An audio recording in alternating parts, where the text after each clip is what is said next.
the Emu War. You know what? You people need to fucking learn about the Emu War. Clearly, you guys don't know enough about world history. We must educate you on Aussie history by showing you the Great Emu War. I've read about this on Wikipedia. It's pretty fucking hilarious. You know what? It is something that everyone should learn as part of their history class because it is an integral part of Australian history and culture, lest we forget the Great Emu War. Let's start. This is War of Clans was inspired oh my fucking god! You done? Buy! Man, this is great. The market will continue to grow forever. But what if it doesn't? Oh crap, I never thought of that. Sell!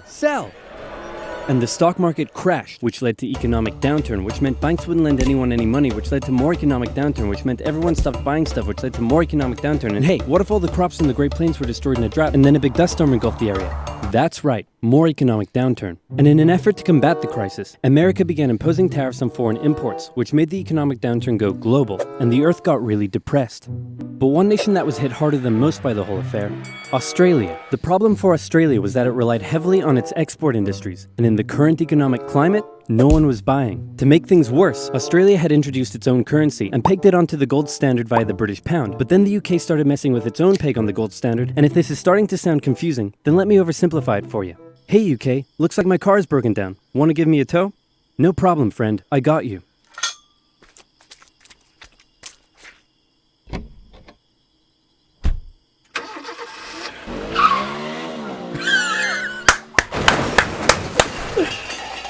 More economic downturn.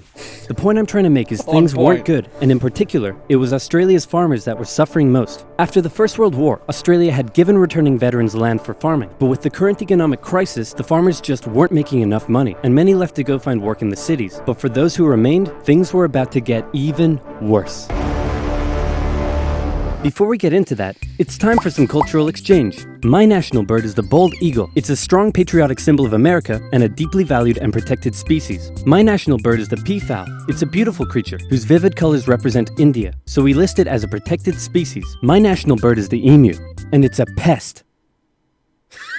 Also bloody delicious. Emus, 6 feet tall, 90 to 120 pounds, and able to run at speeds up to 40 miles per hour, usually return to the coast after their breeding season. But suddenly they found Western Australia full of lush, wet farmland. Oh my, look at all this delicious wheat that just so happens to be growing here in large quantities. Hey guys, get a load of this. You know mine. Look at all this delicious wheat that just so happens to be growing here in large quantities. Oh yeah, that's really good. Oh yeah, you're right. Grains every day. Hey, who left this big hole in the fence? Guys, get a load of this. Oh wow. We need to build a wall. What a lovely morning for some farming. What? Those damned emus, they have it in for me. They're bullies. They're nothing but bullies. Calm down, Bruce. They're just animals. It's not personal. Hey, Farmer Bruce, where did you find that hat? The toilet? Yes. 20,000 emus cost the already struggling farmers millions more pounds in lost crops and damages. The situation couldn't continue like this. Something had to be done. So in 1932, the farmers turned to the government for help. You'd think they'd go to the Minister of Agriculture, but these farmers said no. This is a job for the military. So they went to George Pearce, the Minister of Defense. That's right, Australia was to go to war with the emus. But not everyone was happy with the idea. This is barbaric. We can't go slaughtering thousands of our own national bird. Yes, we can. Oh, come on, guys. The machine guns will make it quick and painless. Machine guns? You're using machine guns? This is animal cruelty. Look, I know it's unusual, but it's not like we're poachers turning the birds into feather hats. Think of the benefits. It'll be good target practice for our boys. The government can show it took action. Plus, I can get myself a nice new feather hat. Did I say feather hat? I meant I want to gather chat with you about getting you all some nice new feather hats. Did I say feather hats? I meant I want to wage terror at these emus and turn them all into feather hats. Damn it.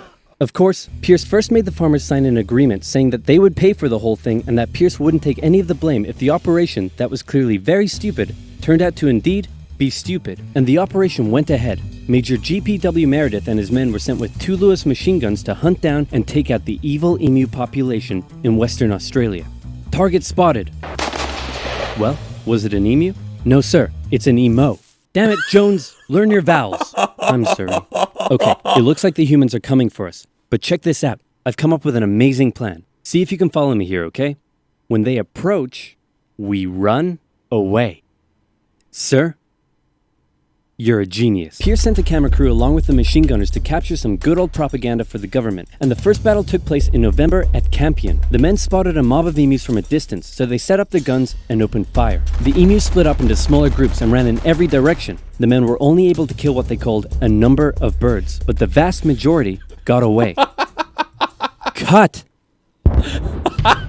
Surprisingly, many of the emus were able to take multiple bullets, but still run at full speed to safety, causing Meredith to compare them to tanks, saying if we had a military division with the bullet-carrying capacity of these birds, it would face any army in the world. Let's Okay, weaponize we need to get emus. closer. No, you idiots, not to me, to the emus. Oh, sorry. No. I like it. So next, they tried sneaking up on a large number of emus near a local dam and firing at short range. Maybe the men were just unlucky, but my professional opinion says the emus were magic, because both guns jammed after just 12 emus were killed, and once again, the rest got away. Cut! God damn it! The men were feeling a little humiliated after losing to a pack of discount ostriches, so they decided to move further south, where the emus were said to be tamer. And this time, they had a new strategy. Okay, Jones, here's the plan. You mount the machine gun in the back, I'll chase the emus, you shoot. Got it? Got it.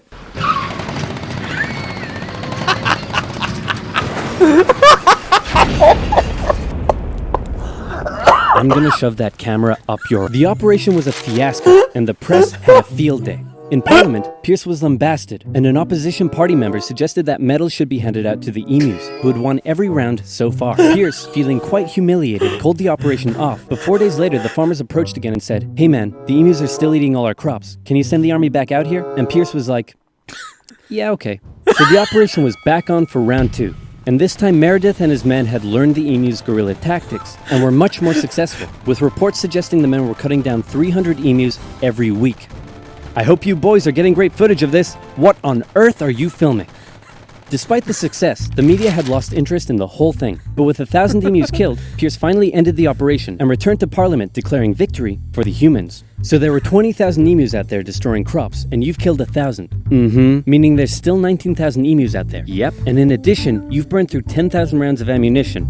Meaning you wasted 10 rounds per confirmed kill. That's right.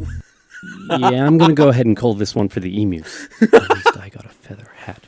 What? So in the end, the emus won the Great Emu War of 1932, and the emus continued to wreak havoc on the farmers for years to come. The Look government how introduced fucking a big it bounty is. system, which saw some success. But for a moment, let's take some time to remember the brave men who said goodbye to their families and risked their lives to take on the great, evil emu population in Western Australia. But even more importantly, let's think of the friends they made, the bond they created, and the memories they shared. Take me home Oh god, we're gonna have a copyright strike. to golden fields and sights of days gone by. You know, you say this is oversimplified, but to tell you the truth, it's actually pretty damn accurate. Hey, guys? I solved the emu crisis. Really? How? I just made some better fences.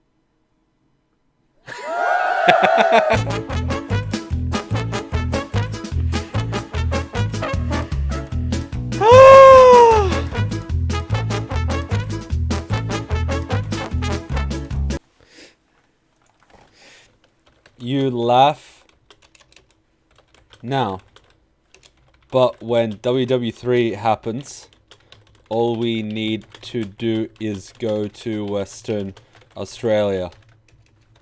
No one will make it that far inland alive without being Australian.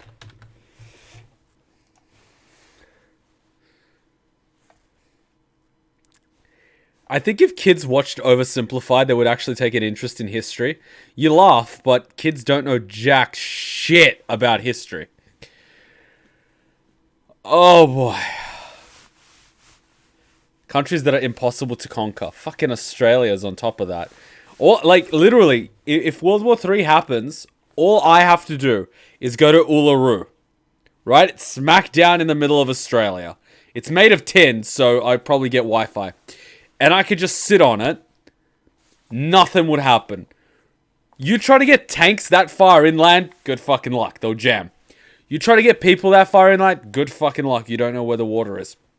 You try to get entire battalions in there, good fucking luck. The fucking wildlife will eat you alive. There's no way you can make it that far inland being un-Australian. You sent me a bunch of them. The American Revolution, that's like something we can watch. It's like something we can watch on America Day.